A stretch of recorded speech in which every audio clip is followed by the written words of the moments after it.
Hola, ¿qué tal? Qué gusto que nos acompaña a una sesión más de la Escuela de Desarrollo Cristiano de la Iglesia Bíblica Torrefuerte, en este curso que es el libro de Levítico. Tercer libro del Antiguo Testamento, tercer libro del Pentateuco, de los libros de la ley, un libro que expone la ley de Dios para su pueblo Israel, en el cual hace un llamado muy importante, el llamado a la santidad. Un libro que, si bien culturalmente no tiene tanta pertinencia con nuestros días, culturalmente, doctrinalmente es un libro que sigue tan vigente como en su tiempo. ¿Por qué? Porque el llamado a ser santos por cuanto Dios es santo, ese no cambia con la cultura, no cambia con el tiempo. No, Dios es el mismo ayer, hoy y siempre, por lo tanto sigue siendo santo, por lo tanto nos sigue llamando a ser santos, y es la riqueza de este libro. Estamos entrando ya prácticamente a nuestra penúltima sesión, la sesión número 11, por lo cual le pido que me acompañe a hacer una breve oración y comenzaremos con nuestra sesión número 11 del libro de Levítico. Vamos a orar. Bendito Dios, cuántas gracias te damos porque eres bueno. Gracias, mi Dios, por el privilegio de poder abrir tu palabra, escudriñarla, Padre, y a través de ella conocerte y conocer lo que tú quieres para nosotros. Padre, queremos responder ese llamado de ser santos simplemente porque tú eres santo.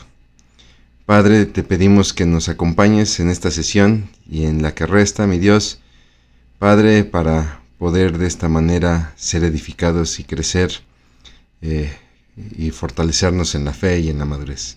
Te damos gracias en Cristo Jesús. Amén. Muy bien, pues como le decía, estamos prácticamente ya entrando en lo que es la sesión número 11 de este libro, basándonos, como siempre, en el comentario de Bernardino Vázquez, que hace en colaboración con su esposa, Delfina Espinosa de Vázquez, de esta publicación de Ediciones Las Américas, Cómo vivir en santidad. Estamos llegando prácticamente a lo que sería el 11º capítulo de este estudio, de este comentario breve, pero bastante puntual, ¿no?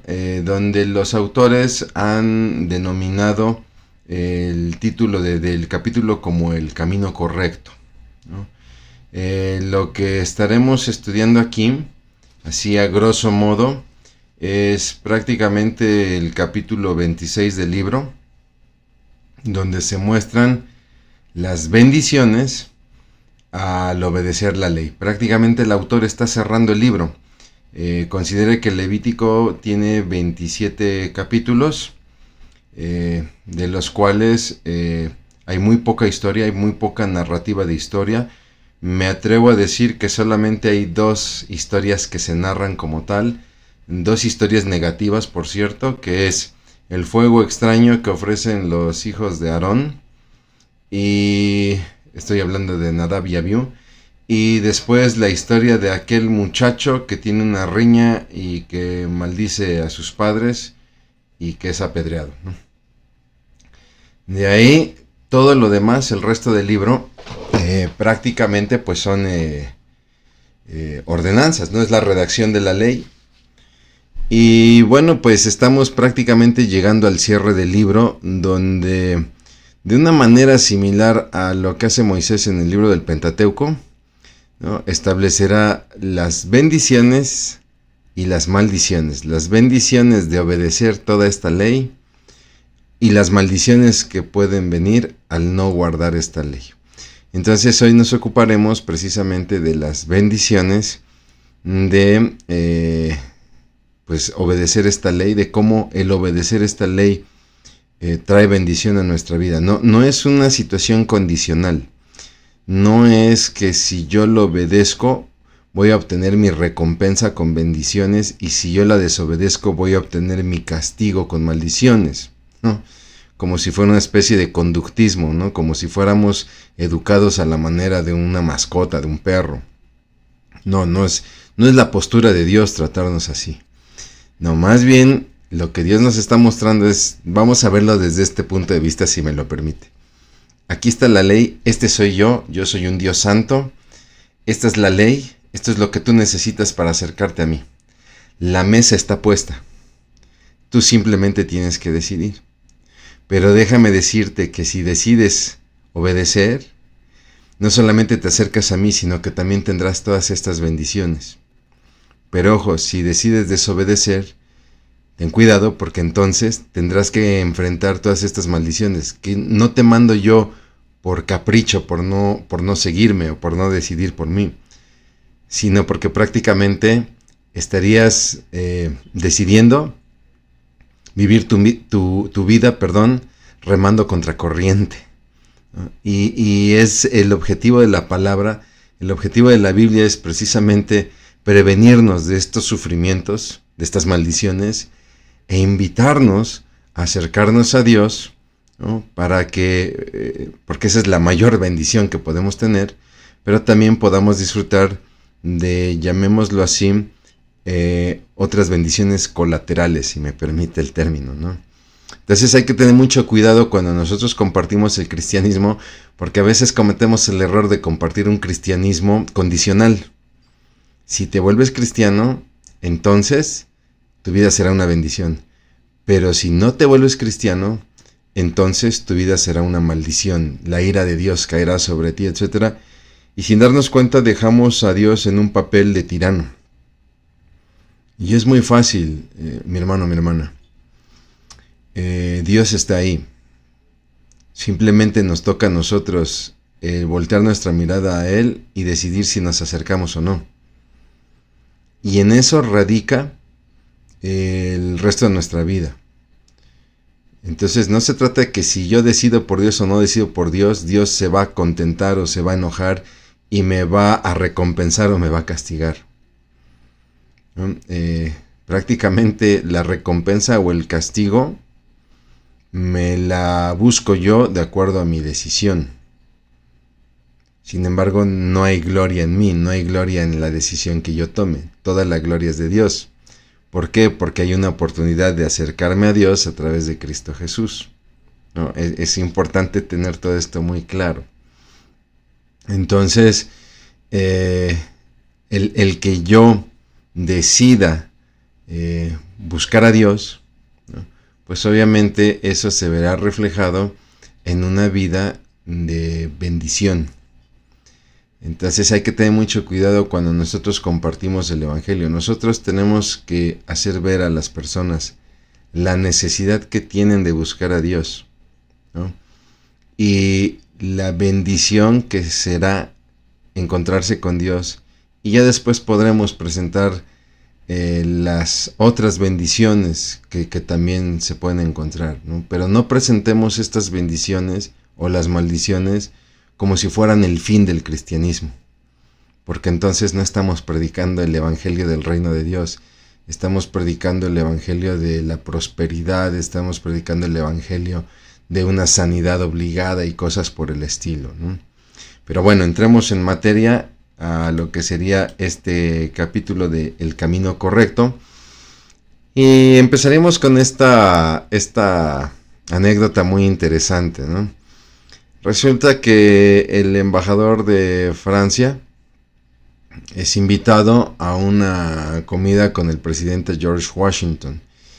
Y él se queda maravillado por la personalidad y la educación de George Washington. Una persona muy sencilla en su trato y también muy atenta, ¿no?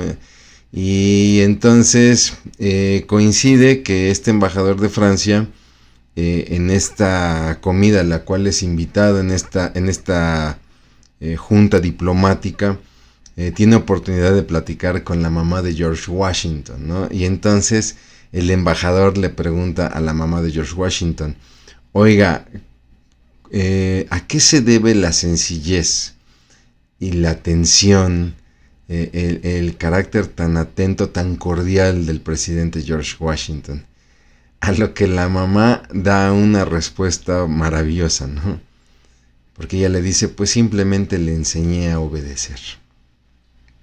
Entonces note cómo la obediencia no solamente nos produce bendiciones en el sentido de aquellas cosas que quizá puedan ser benéficas a nuestro favor, ¿no? Sino que inclusive hasta también nos forma el carácter y nos forma como personas. La ley, le decía yo, expone el carácter de Dios, nos dice cómo es Dios. Dios es santo. Y también la ley define cómo nosotros tenemos que responder ante esa santidad, y tiene que ser a través de la obediencia a la ley. Entonces, el propósito del libro que estamos estudiando, que es Levítico, es conocer el carácter de Dios y saber cómo responder ante ese carácter de Dios que es santo. Y ahí es donde la ley tiene mucho valor. ¿Cuál fue el problema de la ley ya para los tiempos de Jesús? Que la ley se volvió el parámetro para definir quién era salvo y quién no. Y lo que Jesús, como los apóstoles de la primera iglesia, tratan de atacar es quitar de la cabeza la esperanza de que la salvación se da a través de obedecer la ley. No, obedecer la ley no te salva, pero sí trae mucha bendición. Por eso es que Jesús ahí en Mateo 5:20, si no me equivoco, dice: yo no he venido a abrogar la ley, no he venido a cancelar la ley o a borrar la ley, sino que yo la he venido a hacer efectiva, yo la he venido a cumplir por todos ustedes, porque para ustedes es imposible cumplir total y cabalmente la ley. Y entonces yo haré más efectiva la ley. Todos verán que la ley de Dios es buena. ¿Por qué? Porque se cumple, pero yo la voy a cumplir en todos ustedes, pero no la voy a desechar. ¿Por qué? Porque la ley tiene un propósito que es el de enseñarnos a obedecer. Por eso es que no podemos tomar la idea de estamos en la era de la gracia, donde somos salvos por gracia, y la ley al parecer era mala porque es criticada, y entonces nos quedamos solamente con el Nuevo Testamento y el Antiguo Testamento lo desechamos. Si nosotros tratásemos de hacer eso, estaríamos cayendo en el error de tratar a Dios como si fuera dos personas diferentes, ¿no? El Dios del Antiguo Testamento y el Dios del Nuevo Testamento. Una corriente herética que se llama pelagianismo. Entonces, pues obviamente no podemos hacer eso, ¿no? Dios es el mismo. Nosotros tenemos que aprender a acercarnos al Antiguo Testamento con plena conciencia de que la ley que se está presentando, como es el caso del libro Levítico, es para enseñarnos a obedecer, ¿no? A obedecer a Dios y a responder a su carácter santo. Pero sabemos que la salvación como tal, la reconciliación con Dios y la salvación de nuestra alma para vida eterna, es solamente a través de Cristo Jesús. Capítulo 26, entonces, le decía yo, nos presenta las consecuencias respecto a la ley. Bendición si es que la obedeces, maldición si es que la desobedeces, ¿no? Y es una constante que veremos en otros libros. Le decía yo que Deuteronomio también termina el libro prácticamente ahí en el capítulo 28, pero también lo hace Éxodo en su capítulo 23, los versículos 22 al 23, y también lo hace Josué, ¿no? Josué lo hace de una manera más breve, en el capítulo 1:8, donde habla acerca de meditar, ¿no? De meditar en el libro de la ley, ¿no? Y 24:20, donde pues prácticamente Josué establece su postura, ¿no?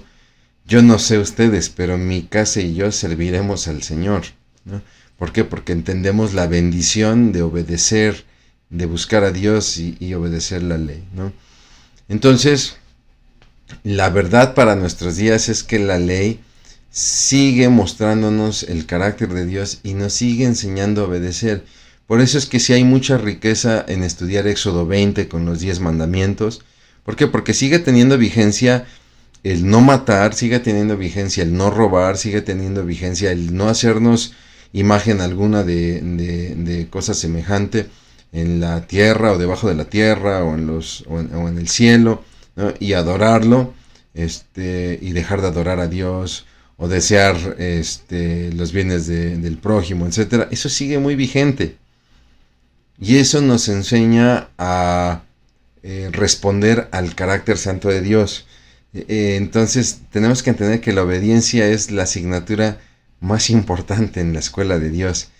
Y prácticamente todo lo que vamos a ver en este capítulo, en esta sesión, perdón, la sesión 11 del libro de Levítico, en estas secciones que le indico aquí en pantalla que hemos denominado como la verdad hoy, es cierto, en las sesiones pasadas muchas de estas ya no tenían aplicación. Hablemos de la sesión pasada, las fiestas solemnes, las fiestas anuales, donde prácticamente al ver los apartados de la verdad hoy, veíamos que ya no es necesario guardar esas fiestas, ¿no? Sino más bien entender que ya Cristo ha cumplido el papel de esas fiestas. Algún hermano se acercaba conmigo y me decía, oiga hermano, pero entonces la Biblia habla de que serán fiestas, serán celebraciones perpetuas. ¿Qué pasa entonces? ¿No?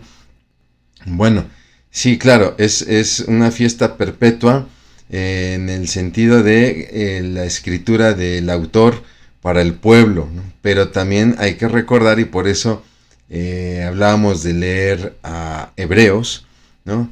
Donde el autor claramente establece cómo Jesús ha cubierto muchas de esas fiestas, como el caso del Día de Reposo. Pablo también habla mucho acerca de Jesús como nuestra Pascua, donde él dice, realmente hay que celebrar la Pascua en Jesús, Él es nuestra Pascua, ¿no?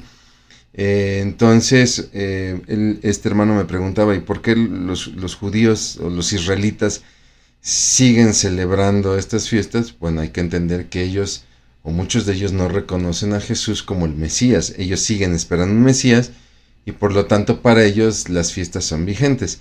Aunque recuerde que también hay profecías como la de Zacarías 14:16, donde establece que la fiesta de los tabernáculos se celebrará en el reino milenial, ¿no? Y ahí podríamos decir que sí, seguirá siendo una fiesta perpetua, ¿no? No me sorprendería quizá que con el regreso de Cristo, ¿no? Con el regreso del Rey, quizá se puedan o se vuelvan a celebrar algunas fiestas, ¿no? Se vuelva a rememorar la Pascua.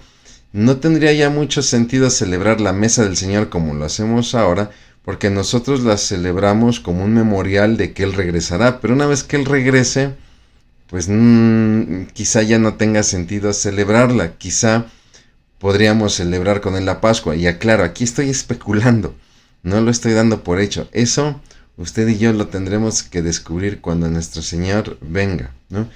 Pero bueno, en sesiones anteriores veíamos cómo esta sección de la verdad hoy sí tenía mucho contraste, sí tenía mucho cambio. Prácticamente en la sesión número 11, la que estamos estudiando, vamos a ver que las cosas prácticamente se mantienen, ¿no? Hablemos acerca de las consecuencias de la obediencia, donde el capítulo 26 nos presenta tanto las exigencias del pacto de Dios, que tienen como base ser fiel a Dios, ¿no? Y obviamente se refiere a la fidelidad del pueblo, porque son es para quien se escribe el libro, ¿no? Y también estas exigencias del pacto con Dios son condiciones, ¿no? De ahí que encontramos mucho las expresiones si anduviereis y guardareis. Recuerden que un pacto puede ser bilateral o unilateral. Bilateral si es que las dos partes establecen los acuerdos, pero con Dios los pactos son unilaterales. Es decir, una parte, Dios, es la que establece los acuerdos y la otra parte solamente le queda responder. ¿Por qué? Porque en Dios no hay democracia. En Dios hay teocracia, es lo que Dios manda. ¿Y por qué es lo que Dios manda? Simplemente porque Él es el creador y sustentador de todo, ¿no? Entonces vemos que en el pacto siempre la constante es la condicional. Se hará esto si la otra parte realiza esto, ¿no? Si anduvieres y guardares son condicionales que detallan muy bien las exigencias del pacto, ¿no? Y entonces, básicamente toda la ley la podríamos resumir en tres requisitos que todo israelita debía cumplir, ¿no? Primero, evitar la idolatría. ¿Por qué? Porque la idolatría es la máxima expresión de infidelidad a Dios. adorar a alguien que no sea Dios es decirle a Dios, no me eres suficiente. Esa es la gravedad de la idolatría, ¿no? También todo israelita debía guardar los días de reposo. ¿Por qué? Porque era la oportunidad para reconocer a Dios como el creador y el sustentador de la creación, lo que conocemos como la divina providencia. Y también hacer reverencia o honrar a Dios en su santuario, en este caso en el tabernáculo. ¿Por qué? Porque veíamos en sesiones anteriores que estaba prohibido hacer sacrificios en otros lugares que no fuera el tabernáculo, para evitar el empezar a crear altares que obviamente provocaran idolatría, ¿no? Entonces, este es un problema que veremos en el libro de Jueces, que veremos inclusive en los libros de Reyes, de Crónicas, donde el pueblo empieza a edificar en lugares altos, dice la Biblia, empieza precisamente a edificar estos altares, que primeramente serán para Dios y después será para los dioses de los pueblos vecinos, etc., ¿no? Y entonces dentro de las bendiciones pues vendría lo que es la prosperidad y la seguridad, ¿no? ¿Cuáles son las bendiciones que podemos alcanzar o que podemos conocer al obedecer la ley de Dios? Bueno, una de ellas es la prosperidad. Y mire, el pueblo de Israel por muchos años dependió del sustento del río Nilo, ¿no? Ellos esperaban el desbordamiento del río Nilo para tener la suficiente agua y así poder sembrar y cosechar, ¿no? Y obviamente cosechar alimentos, pero eran alimentos que en realidad eran para la mesa de sus amos, de los egipcios, porque pues recuerde que Israel en realidad era esclavo, ¿no? Y si bien es cierto que una buena cosecha representaba riqueza para los amos, pues también se veía reflejado en ellos, ¿no? Una mala cosecha afectaba tanto a los amos como a los esclavos. Pero el punto, note usted que Israel depende del sustento de un río que ni siquiera es suyo. De ahí que cobra mucha importancia cuando nosotros vemos dentro de las promesas de Dios, de bendición, el término de la lluvia temprana y la lluvia tardía. Porque Dios le está diciendo a Israel, a ver, ya no vas a depender del río de otros. Ahora el sustento de tus cosechas vendrá del cielo, vendrá directamente de mí. Y yo me comprometo a darte la lluvia en todo tiempo, la lluvia necesaria para que tú puedas prosperar. Entonces, Dios vemos como, aunque el pacto es unilateral, siempre es en favor de su pueblo y siempre es en favor del hombre, ¿no? Y Dios afirma que va a responder fielmente en los tiempos tanto de siembra como de cosecha, con abasto y abundancia. El problema es que la idolatría siempre tenía el atractivo de prosperidad a todo aquel que la practicara, ¿no? Y entonces los ritos idólatras, los ritos paganos, pues siempre están asociados con la prosperidad, sobre todo la prosperidad agrícola, ¿no? Pero también la obtención de riquezas y la victoria en batallas, de tal manera que si tú danzas a tal, si tú edificas tal edificio, si tú, hablemos por ejemplo de Moloch, ¿no? Este terrible dios hecho de metal con una gran boca abierta que se ponía a calentar, ¿no? Que adentro tenía fuego y donde se tomaba a los niños recién nacidos y se les arrojaba porque era una manera de aplacar la ira y que de esa manera el pueblo no tuviera guerra y el pueblo tuviera bendición en las cosechas, ¿no? El dios era un dios o un ídolo moabita, ¿no? Así de terrible a veces eran estos ritos paganos, ¿no? De tal manera que Dios al llamémoslo así, asegurar la prosperidad, la bendición, y iba a despertar en el israelita el interés de siempre buscar a Dios. Y entonces Dios, al garantizar esta bendición, esta prosperidad, sobre todo en las necesidades básicas, pues eso iba a traer también seguridad en el pueblo, ¿no? Entonces, el obedecer la ley, o al obedecer la ley, vemos a un Dios que se compromete a bendecir con la lluvia temprana y tardía para cubrir necesidades básicas y producir también seguridad. Entonces Israel ya no tenía que preocuparse por el futuro, por qué comer, qué beber, ¿no? ¿Por qué? Porque Dios, a través de su lluvia temprana y tardía, pues iba a cubrir esta necesidad. Ya solamente Israel debía dedicar su vida al servicio y a la adoración de Dios, que es lo que demanda en la ley. Pero también la otra bendición, pues es paz y también la victoria, ¿no? Era muy común la guerra entre las naciones y los asaltos de bandas armadas en los caminos, ¿no? Y entonces los pueblos buscaban la solución de dos maneras, ¿no? O edificaban ciudades amuralladas o creaban alianza con otros pueblos, o las dos al mismo tiempo, ¿no? Entonces lo que Dios promete en el pacto y en la obediencia a la ley es que si tú obedeces la ley, yo te voy a proteger contra los peligros tanto naturales como el caso del ataque de bestias salvajes, pero también con los peligros humanos, ¿no? Como es el caso de la guerra. De ahí que Dios habla de la bendición a través de la protección contra las malas bestias y la espada, ¿no? Las malas bestias refiriéndose al ataque de animales salvajes. De ahí que, por ejemplo, cuando Dios va a entregar la tierra prometida, le dice al pueblo, no se las voy a dar inmediatamente y no van a vencer a sus enemigos inmediatamente, porque ustedes no alcanzan a cubrir toda la tierra, y si vencen a sus enemigos, las bestias salvajes se van a multiplicar y las van a terminar matando, ¿no?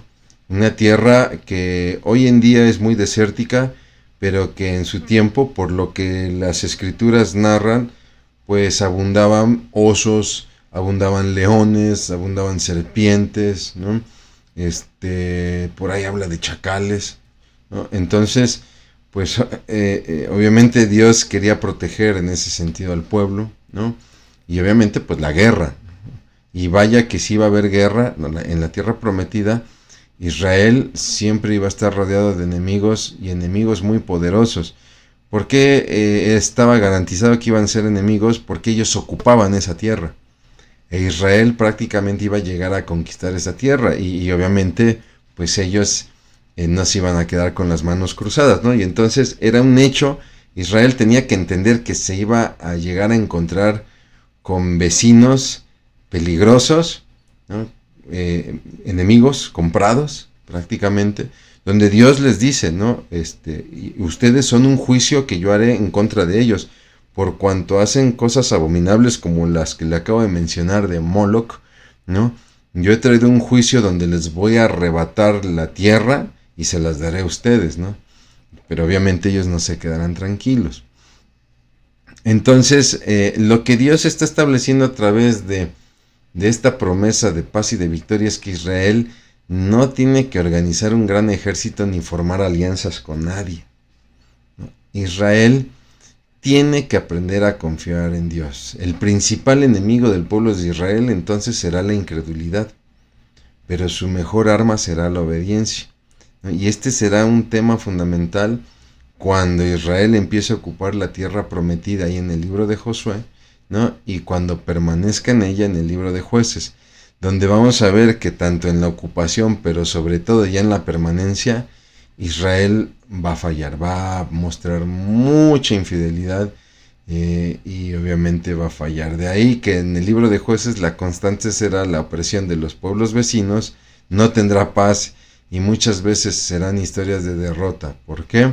Porque Israel no creerá a su Dios y terminará entregándose muchas veces a la idolatría. Bien, hablemos entonces también de las bendiciones del obedecer la ley en cuanto a crecimiento y presencia de Dios. Y bueno, entendamos el crecimiento, ¿no? Veámoslo por ejemplo en la familia, ¿no? Cuando la familia crece, para nosotros el crecimiento es una figura, es un símbolo de bendición, ¿no? Dios está bendiciendo. está bendiciendo a mi familia porque mi familia está creciendo el número de familia y sobre todo están creciendo sanos, ¿no?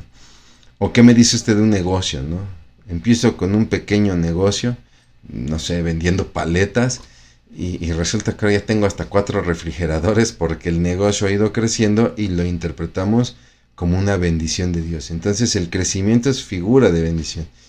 Y el crecimiento tanto en la población, en el poder, en el dominio sobre otros, se va a entender como bendición de parte de Dios, ¿no? Como un favor de parte de Dios.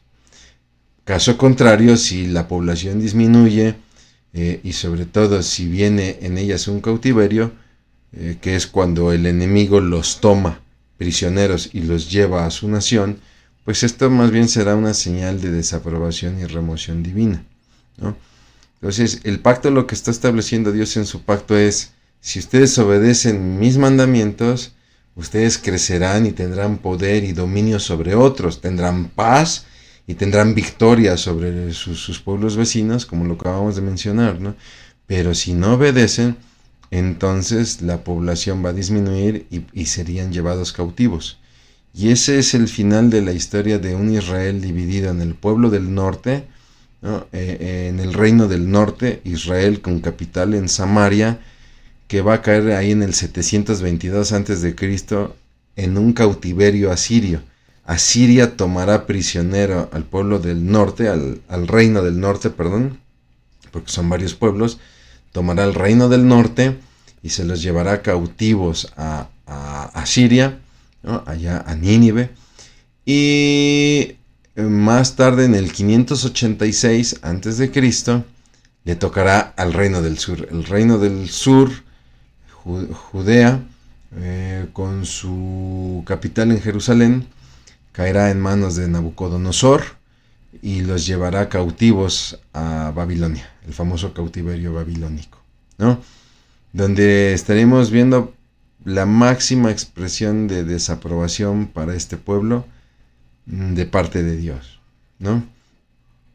Y aunque Dios siempre está presente en su pueblo, ¿no?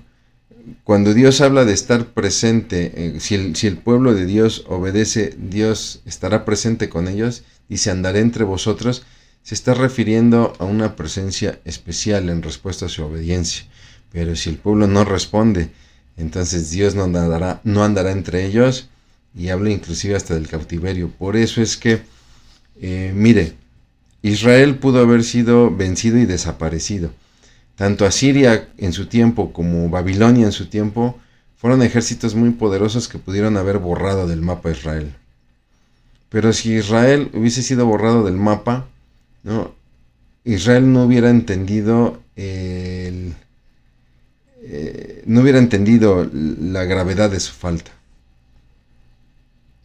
Cuando Israel se ve presa de un cautiverio, entiende, voltea hacia los libros de la ley, como el caso del Levítico, y entiende que ha tocado fondo, ¿no? Y hay que tener mucho cuidado en este sentido, porque no se trata de ver a Israel en tercera persona y criticarlo, ¿no? Dice la Escritura que las cosas que fueron escritas para nuestra enseñanza han sido escritas, ¿no? Y si lo analizamos, mi hermano, mi hermana, usted y yo a veces somos como ese Israel, donde de repente, aunque sabemos lo que tenemos que hacer, no lo hacemos y somos capaces de llegar hasta tocar fondo, ¿no? Sin embargo, tenemos que aprender a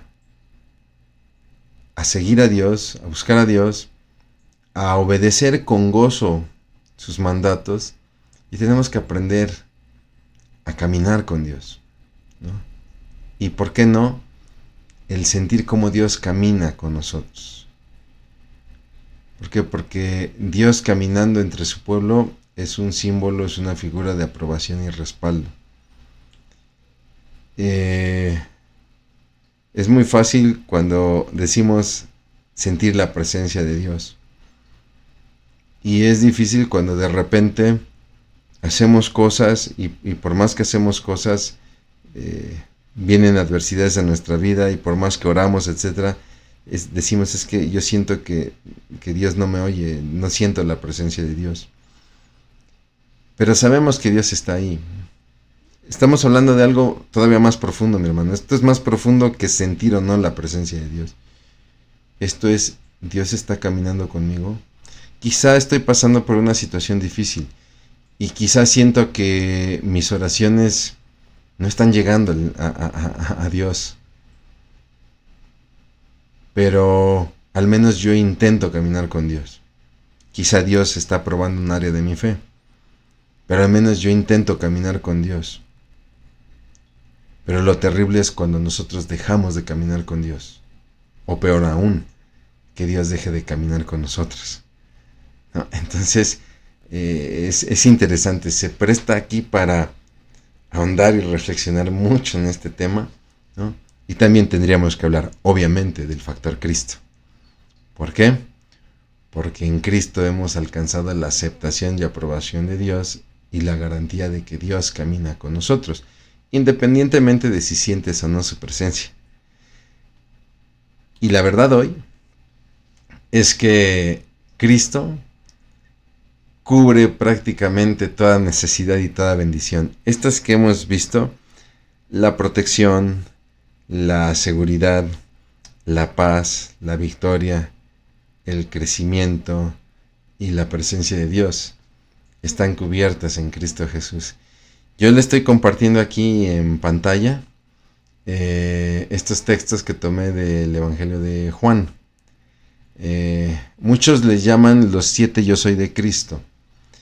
A mí no me gusta, en lo personal, a mí no me gusta mucho esta clasificación, porque nos comparte la idea de que son como 7 verdades, y como si solamente se tratara de estas 7 verdades. Pero si nosotros revisamos en el Evangelio de Juan, hay mucho más ocasiones en las que Jesús se revela como el yo soy, ¿no? Y eso estoy hablando solo del Evangelio de Juan. Si nos vamos a los otros evangelios, encontramos todavía más revelaciones de un Jesús hablando de sí mismo como el yo soy. Sin embargo, estas 7 son, digamos, como las más populares o las más destacables. Pero siempre, mi hermano, mi hermana, esté usted consciente que hay todavía más declaraciones impactantes de un Jesús revelándose como yo soy, ¿no? Le pongo un ejemplo, esta no es tan popular, pero vaya que sí causa impacto. Cuando Jesús le dice a los fariseos, antes de que Abraham fuese, yo soy. Y vaya el impacto doctrinal que tiene esa declaración. Sin embargo, no es tan popular como estas que le estoy compartiendo en pantalla, que no tienen demérito, también son maravillosas. Yo soy el pan de vida, y el que a mí viene no tendrá hambre, y el que en mí cree no tendrá sed jamás. Pues me habla de una provisión cubierta de parte de Dios. Ojo, no está hablando de abundancia, pero no está hablando de carestía. En Dios tengo lo necesario a través de Cristo Jesús. Yo soy la luz del mundo, y el que me sigue no andará en tinieblas, sino que andará en la luz de la vida, ¿no? Es decir, yo en Cristo tengo una guía, tengo dirección, tengo seguridad. Yo soy la puerta, este también es de seguridad. El que por mí entrare será salvo, y entrará y saldrá y hallará pastos. ¿Cuántas veces usted y yo no nos hemos enfrentado contra la indecisión? Tenemos que tomar una decisión importante en nuestra vida y no sabemos qué hacer. Digo, voy desde un ejemplo muy sencillo, ¿no? La carrera que vamos a estudiar. A veces se vuelve un martirio. Es que ya estoy por salir de la prepa y no sé qué carrera estudiar. O con quién me voy a casar. O cuántos hijos voy a tener, si es que quiero tener hijos. Hay una decisión que es vital para todos en nuestra vida. ¿Aceptaremos a Jesús como nuestro Salvador? Esa es una gran decisión. Pero hay otras decisiones que se vuelven a veces difíciles. Aquellas personas que tienen un familiar en el hospital que está sufriendo y que viene la propuesta médica, desconectarlo. Y vaya que, si bien es cierto del lado ético, pues mi lado ético, moral, me dice, no desconectarlo. Por otro lado, también veo el sufrimiento de mi pariente o de mi familiar. Y nos enfrentamos a decisiones difíciles. Sin embargo, Dios trae dirección a través de Cristo Jesús. Dios trae esa luz. Yo soy el buen pastor da su vida por las ovejas. Obviamente eso también nos trae seguridad y victoria y paz. ¿Por qué? Porque yo sé que Jesús ha dado su vida por mí. Yo soy la resurrección, la vida, y el que cree en mí, aunque esté muerto, vivirá. ¿No? Yo soy el camino, la verdad y la vida, nadie viene al Padre sino por mí. Todas estas traen seguridad, traen victoria en la vida cristiana, ¿no? Porque nuestra victoria en la vida cristiana no es andar liberando endemoniados, no es andar haciendo la guerra a demonios, no. La victoria en el cristianismo es el lograr la vida eterna en Cristo Jesús. Esa es una gran victoria. No cualquiera la alcanza. Aunque, claro, también vienen otras luchas en las cuales también hay que alcanzar victoria, es cierto. Pero de nada me sirve tratar de alcanzarlas si no he alcanzado antes la vida eterna en Cristo Jesús. Yo soy la vid, vosotros los pámpanos, el que permanece en mí y yo en él, lleva mucho fruto, ¿no? También hablamos aquí de una provisión, de una prosperidad, pero una prosperidad dependiente en Dios mismo, porque tú y yo, mi hermano, no podemos hacer nada sin Cristo Jesús, pero con Él podemos alcanzar muchas bendiciones. Y bueno, mi hermano, mi hermana, para terminar nuestra sesión de hoy, unas preguntas para reflexionar. ¿Usted confía plenamente en la provisión de lo alto o tiene esperanza en el Nilo de otros? En las cosas en las que usted pues está trabajando, ¿tiene confianza en el Nilo de otros, en la palanca, en la amistad, etcétera? ¿O confía usted en la lluvia temprana y tardía de nuestro Dios? ¿Confía plenamente en la seguridad de Dios o confía más en las murallas y las alianzas que pueda hacer con otros? ¿Está usted creciendo espiritualmente o se siente estancado? Estas son preguntas que tiene que responder de una manera personal y honesta. ¿Usted siente que está creciendo espiritualmente? No lo confundamos con profesionalmente. Sí, mi hermano, yo ya fui invitado a 3 ministerios, a participar en 3 ministerios. Creo yo que ahí está creciendo profesionalmente en el ministerio, pero espiritualmente. Déjeme lo pregunto de esta manera. ¿Siente usted que están corriendo ríos de agua viva adentro de usted?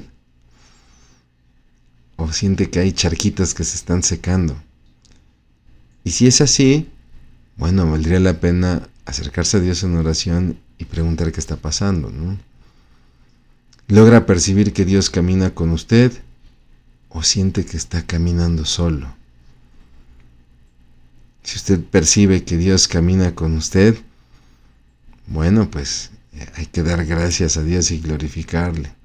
Pero si siente que de repente está usted caminando solo, valdría la pena parar el reloj unos momentos, sentarse delante de Dios y orar y ver qué tiene que decirnos Dios. A veces es un ejercicio que, créame, hasta los pastores, los líderes, tenemos que hacer.